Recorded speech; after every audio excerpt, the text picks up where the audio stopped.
Let's sing it, babies. You got it, my littles. Ready? She's M-A-M-I-E. Yes, she believes in me.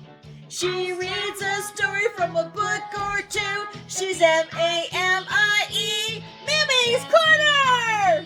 Hello, my littles. Welcome to Mammy's Corner, and I'm Mammy. But you already knew that, didn't you? Yes, you did. Oh, do you like my new shirt? Mammy made it. It says, I am loved, I am good, and I am kind. And on the back, it has my YouTube channel on there. Isn't that cool? If you want one, make sure you talk to your mommy and daddy and have them email me and let me know what size you are so I can make you one. All right, ready? It is time to do our affirmations. I am loved. You sure are loved. Who loves you? That's right, God loves you. Who else loves you? Mammy loves you. And don't you go forgetting that. Now, let's say it one more time. We'll say it loud. Ready? I am loved. You sure are loved. Now, what's the next one? I am good. Good job, because you, my littles, are good. Ready? I am good. Good job, my littles. Now for the last one. I am kind. See that? One more time, really loud.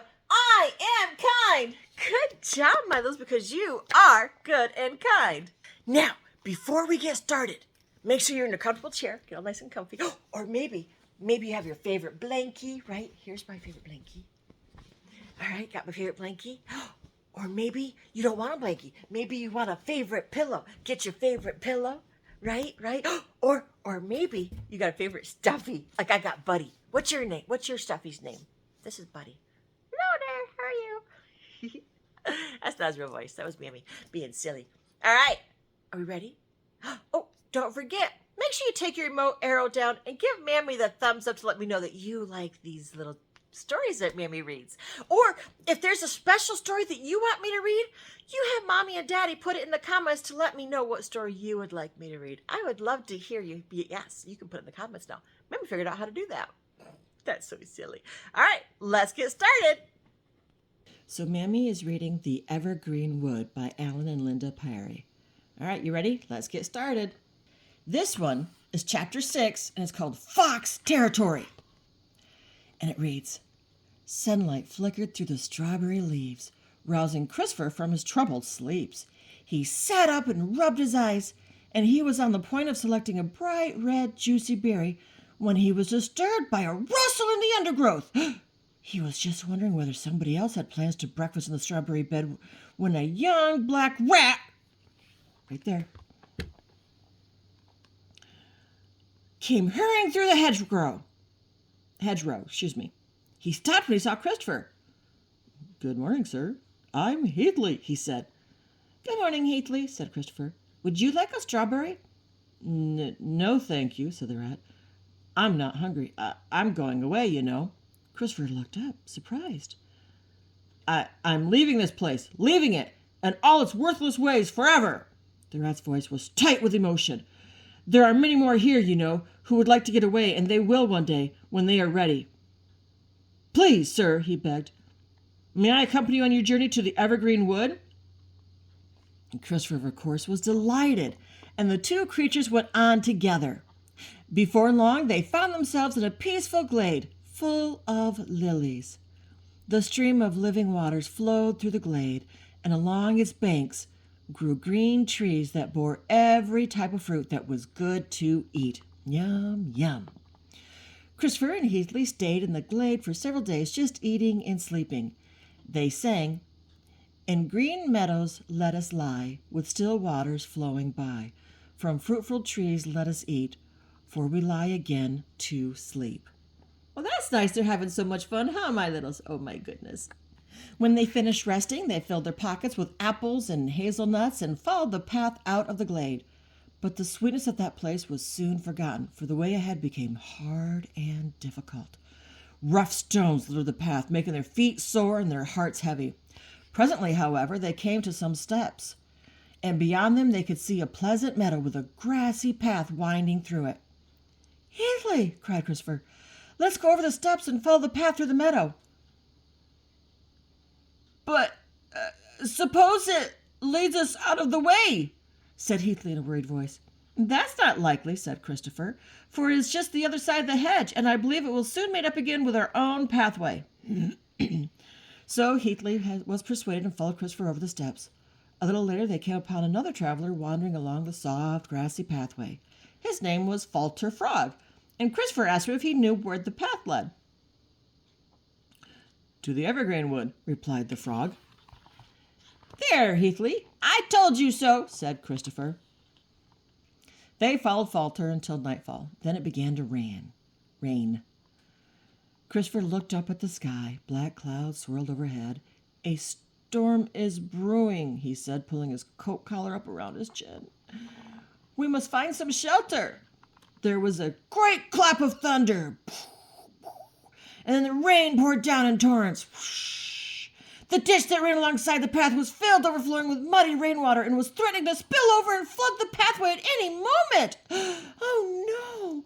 What's going to happen, my littles? Suddenly there was a flash, and Falter Frog disappeared. Falter, are you all right? Called Christopher. There was an answering croak, croak. And that was the last they ever heard of Falter. Oh no. It's all very well for him, complained Christopher. He can spend the night in the ditch. We can't. I wonder where we are, said Heathley, as a flash of lightning lit up the flooded meadow. Christopher began to feel uneasy. Oh dear, he groaned. I think we might be lost.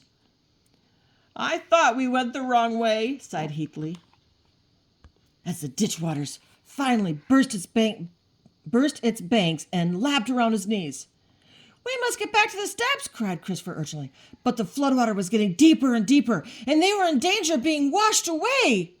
Christopher felt the water swirl around his legs and drag at his body. He stumbled as he did. He reached out and caught hold of some ivy leaves that were floating down from an old willow stump. Heathley had managed to do the same, and together they climbed the ivy and pulled themselves up onto the flat top of the old willow. See, there they are. They're trying to climb up. They lay down, exhausted, beneath a canopy of glossy green ivy leaves and fell fast asleep. Not far from where they slept, a fox's lair lay hidden in the shrub of a juniper wood. The fox had been out all night inspecting his land, and on his way home in the morning he saw Christopher and Heathley asleep on the tree stump. Wake up, he barked. What are you doing on my land? Christopher and Heathley awoke with a start. We lost our way, squeaked Christopher. You are trespassers, growled the fox, and trespassers must be prosecuted. Whereupon he caught hold of Christopher and Heathley by the backs of their necks and carried them off to his lair. Oh no, what's going to happen, my littles? He pushed them inside his dingy, dark earth, then lay down by the entrance and went to sleep. Oh dear, wailed Christopher. Whatever shall we do? Come, my friend, said Heathley. I have some ivy berries and 1 or 2 hazelnuts in my pocket. We'll feel better if we eat something. I couldn't eat a thing, wept Christopher. It's all my fault, trying to find an easier way. Now we're doomed. We must think of a plan, said Heathley, ignoring his friend's outburst. Maybe we could creep past the fox while he sleeps. Together, they tiptoed nearer and nearer the entrance. Then, suddenly, the fox opened his huge jaws and yawned at the sight of so many long, sharp teeth. Some of them stained with blood. The little friends ran back and hid in the darkest corner of the burrow. Oh, how scary. Oh, my littles, what's going to happen? Oh, Mammy's scared for them. Are you? Oh, my goodness. Oh, cried Christopher. We shall never get out of here. Please, please, Christopher, don't give up, begged Heathley. Remember how you escaped from the tawny owl and the wildcat? Well, we can escape from this dark dungeon if only we try. They sat down and thought, and as they thought, he began to paw at the soft earth of the fox's burrow. Suddenly he jumped up, squealing. What is it? Cried Christopher. See how soft this earth is? Exclaimed Heathley, beginning to dig fiercely in the side of the burrow. We'll dig our way out. Christopher ran to help him, scraping and scratching at the earth with all his might. Dig upward, ordered Heathly, scooping out the soil with his powerful back legs. Before long, a chink of light appeared at the end of the tunnel. Then the sunlight flooded in upon them, and they stood free at last in the sweet green juniper wood. Yay! They escaped! The end. Oh, Mammy was so scared. Oh my goodness, I didn't know if Christopher and Heathly were going to make it out alive. Were you scared? And those big, sharp teeth of the fox. Oh my goodness. I was so scared. But I learned something from that story, and I hope you did too. That no matter what happens, no matter how scary it is, there's always a way out. But you have to think. I bet you can think, huh? Yeah. All right, so that's the end of the story. So what does Mammy say? That's right. Who loves you? God loves you. That's right. Who else loves you? Mammy loves you. Shh. But Mammy loves you bestest. Until next time, my littles, be good and be kind.